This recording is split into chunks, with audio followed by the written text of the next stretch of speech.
আজকে আমরা আপনাদের কাছে এসেছি সৈয়দপুর শহরে আসন্ন যে জাতীয় নির্বাচন হবে 12 ফেব্রুয়ারি, সেই নির্বাচনে আমরা দুইটা ভোট দিব। একটা ভোট হচ্ছে গণভোটের পক্ষে, সেই গণভোটে আমরা হায়ের পক্ষে আমাদের রায় দিব। আমরা পারবো তো ইনশাআল্লাহ? এই হা মানে হলো আজাদি, এই হা মানে হলো ইনসাফ, এই হা মানে হলো শহীদ উসমান হাদি হত্যার বিচার, এই হা মানে হলো জনগণের যে ক্ষমতা, সেই ক্ষমতা জনগণের হাতে তুলে দেওয়া। আমরা কি আমাদের প্রথম শ্রেণীতে হায়ের পক্ষে মারতে পারবো ইনশাআল্লাহ? ইনশাআল্লাহ।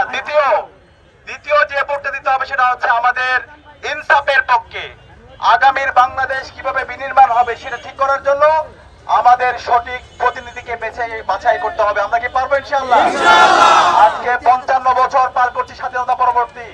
আজকে উত্তরবঙ্গের অবারিত সম্ভাবনা থাকার পরও যোগ্য নেতৃত্বের অভাবে উত্তরবঙ্গের যে সম্ভাবনা, সেই সম্ভাবনাকে যেভাবে কাজে লাগানো দরকার ছিল সেটা আমরা লাগাতে পারি নাই। সে কারণে আগামী 12 ফেব্রুয়ারি আমাদের ইনসাফের পক্ষের প্রতিনিধি মুস্তাকিম ভাইকে আমরা ব্যাপক ব্যবধানে বিজয় করতে পারবো ইনশাআল্লাহ। ইনশাআল্লাহ। মুস্তাকিম ভাইয়ের প্রতীক কি? ইনসাফের প্রতীক কি?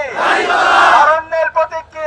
ইনশাআল্লাহ। আপনারা দেখতে পেয়েছেন ইতিমধ্যে বাংলাদেশের তরুণরা এবং সর্বপর্যায়ের নাগরিকরা তারা ইনসাফের পক্ষে অবস্থান নিয়েছে। 5টি ছাত্র সংসদ নির্বাচন হয়েছে, সেই নির্বাচনে তরুণরা ইনসাফের প্রতিনিধিদেরকে বিজয়ী করেছে। আগামী 12 ফেব্রুয়ারি যে নির্বাচন হবে, সেই নির্বাচনে ইনসাফের প্রতিনিধি, ঐক্যবদ্ধ বাংলাদেশের প্রতিনিধি, দাঁড়িপাল্লার কান্ডারি, শাপলা কলির কান্ডারিদেরকে ব্যাপক ব্যবধানে বিজয় করার মাধ্যমে ডাক্তার শফিকুর রহমানের নেতৃত্বে আগামী ইনসাফের বাংলাদেশ বিনির্মাণ হবে।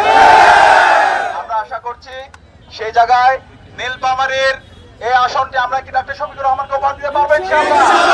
ইনশাআল্লাহ।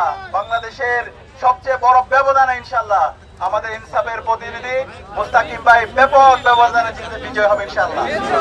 ইনশাআল্লাহ।